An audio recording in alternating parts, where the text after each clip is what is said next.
So yeah, the Zoomfly 5 versus the Endorphin Speed 3. Well, maybe the Zoomfly 5s weren't as bad as they made out last week, but I still think that 100 grams more of a shoe to do a tempo session isn't something that I really want to do. And yeah, so I think win for the Speed 3. Hello everybody, hope you're doing okay. Welcome to a place called the Sands near Guildford with the Barley Mow pub stood behind me.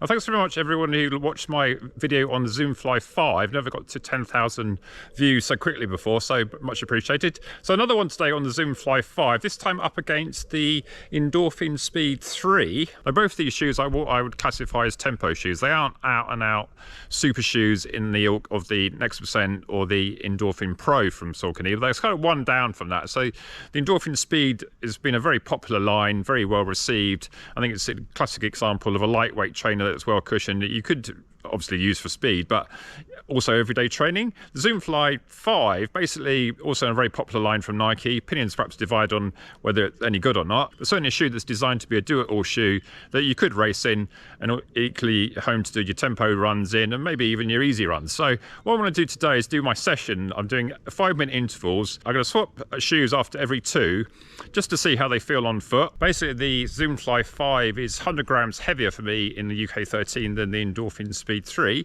so you kind of assume just on the weight that I should have a bit of an easier time in the Endorphin Speed 3s, but some people say weight doesn't matter, especially for training. So interesting test, very nice evening tonight. Fortunately not as hot as it's going to be on Monday when it's meant to be 40 degrees.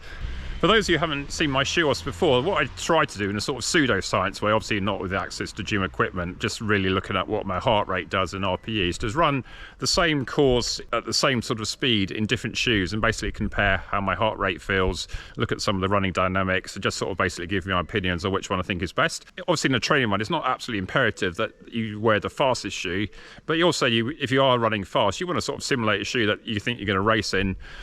I wouldn't actually race in either of these two shoes, but having said that, the Zoomfly 5 I've worn a bit this week again on just on easy runs, and it has perhaps softened up a bit since my initial impression. So it hasn't got any lighter, of course, and I still feel like it's going to be a shoe that is more sort of geared up to maybe an alternative to the Invincible if I wanted a slightly more firmer shoe for going out on an easy run, but you don't feel the ground much in them. That's one good point. I think I'll go off my warm-up and I'll use the Zoomfly 5 on both, so I'll use them first, but before that I'll just do a few strides with one on each just to see how they feel and see whether I can just sort of instantly detect any difference. Okay, warm-up done. What I've identified now is a loop up this way, which is sort of uphill and then downhill. So I can probably get in 2 5-minute reps, one uphill, then one downhill. So I do them in the Zoomfly 5 first.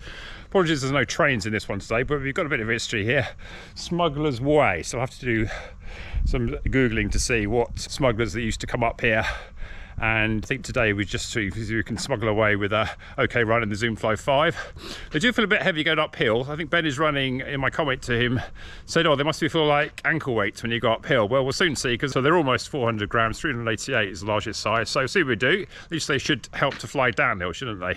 And then for the second set of intervals, I've identified if I go on the main road, it kind of starts off downhill and then I have to finish back uphill. So it should be a bit more light there because it's a bit sort of tree covered here. So it might be a good test of the GPS in the 955 to see what sort of pace I get. Although the aim today is really just to compare these shoes and get this session done. Right, let's get on with this first set of 5-minute intervals then. So this is the uphill bit. Just take this controlled and play this by feel. Okay, first 5 minutes done. As that was pretty much all uphill, part road, part on a track here, but completely dry track. So yeah, that was all right. It's very hard to gauge the sort of effort when you go up hills. You obviously can't go to pace. Perhaps I should be looking at power, but I haven't really got my head around Garmin power yet. Maybe a subject for another video. But yeah, I feel okay. That sort of felt like a threshold effort. I've done 1 out of 8 and I feel knackered already. I got a bit of a problem in it. Though this one is going to be quite nice because it's all downhill. So with the speed I do on this one, should be faster than the last one, shouldn't it? Interesting to compare the powers as well. Right, 10 seconds left. We'll see you at the bottom. I'll change shoes into the Endorphin Speed 3s. Okay, the hilly one done in the Speed 3. Well, the first thing you notice when I put them on your feet and start running is you just feel like you've got nothing on compared to the Zoomfly. Yeah, you can certainly feel like 100 grams less for sure. And in that one, I don't know, maybe I was just trying a bit harder, a bit better warmed up. I did go slightly further down the track here than I did in the Zoom Fly. But let's not read too much into that until I check the heart rate. I'll put that up there or at the end when I analyse it. Right, got the downhill bit now. Then we'll swap over back to the Zoom Fly and do the road loop. Okay, so I tried something different this time and show the spreadsheet in the middle. The yellow lines here are the two uphill ones, and the sort of the pinky lines here are the downhill ones. So basically we're comparing the yellow and the pink. So I did, as I say in the video, run slightly further in the speed 3s, but look at my average heart rate. I started off at 134 in the Zoom Fly 5, admittedly sort of fresh, and then it was a lot higher in the speed, and then similarly on the downhill bit I was also lower in the Zoom Fly 5 than I was in the speed 3. So I think that rather suggests in these initial 2 runs that what was happening here was just what happens normally with heart rate drift. Right, the road one done in the Zoom Fly 5. They didn't feel as heavy in relative terms to putting these back on than when I took them off for the speed 3. Right, gonna run back now, see if we can make it all the way back to the pub and swap in the speed 3s for the last one. Okay, standing on this little light to do this. Yeah, the speed 3s just felt so much lighter when you put them back on foot, and I think I got about 50 yards further than I did in the Zoom Fly. It's feeling pretty tired now, so I'm interested in what the heart rate does. It could well be much in it, but it just sort of feels easier, but not by much, I suppose. I have to say, not as much as I perhaps feared last Saturday. So yeah, all these shoes serve a purpose, and by and large it comes down to you in the end. Saving what, 5 seconds maybe in a 5-minute run, does that really matter? Right, run back now, see how we go. I really hope you're doing okay. I hope there's enough light in there. I've got a new light mod that I came today, so I've got to give it a try now it's nearly dark. So yeah, run done. It'll be interesting to compare the stats.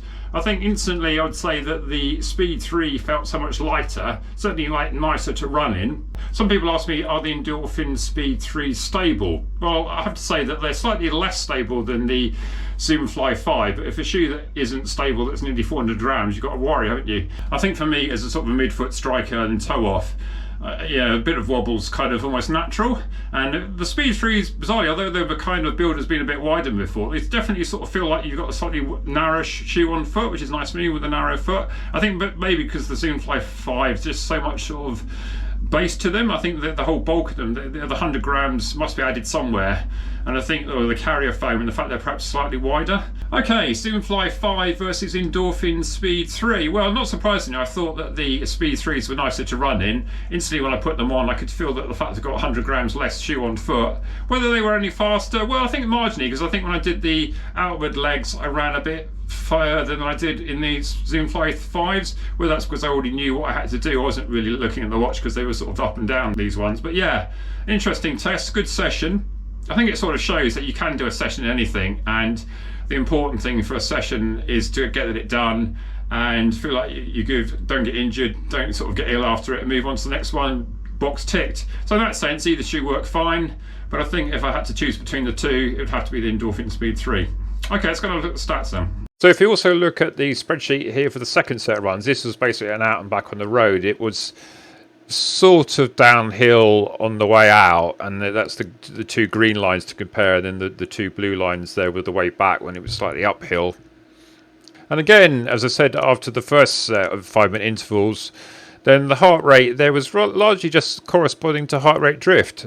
When I did the first set in the Zoom Fly 5, it was an average of 136, 141 back, and in the Speed 3 higher at 139 and 143. So yeah, it's interesting because although the Speed 3 felt like they were easier, and I suppose you could argue that I was doing them second, that I was getting progressively tired throughout this session. Basically, you're seeing exactly what you would normally expect to see with heart rate in a session because of heart rate drift. Your average heart rate getting higher as you go through the session. So perhaps the takeaway from this is that the Zoom Fly 5 perhaps aren't as bad as I initially feared, and maybe there's an element of this extra 100 grams of weight is doing me good in training. But I certainly wouldn't want to wear them in a race. And instantly when I put the Speed 3 on, going uphill especially, I feel like I've got so much lighter shoe on my foot, which, yeah, normally that's what you want. Maybe if I'd done this the other way around and wore the Speed 3s first, it might have been a slightly different result. But yeah, interesting test, perhaps slightly surprising in a way.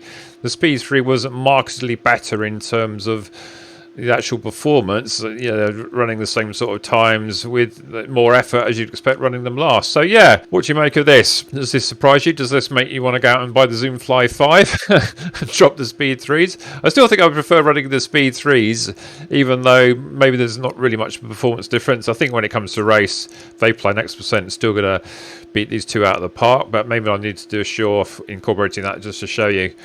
So I hope you found this interesting. Like and subscribe on that, and see you next one then. Bye.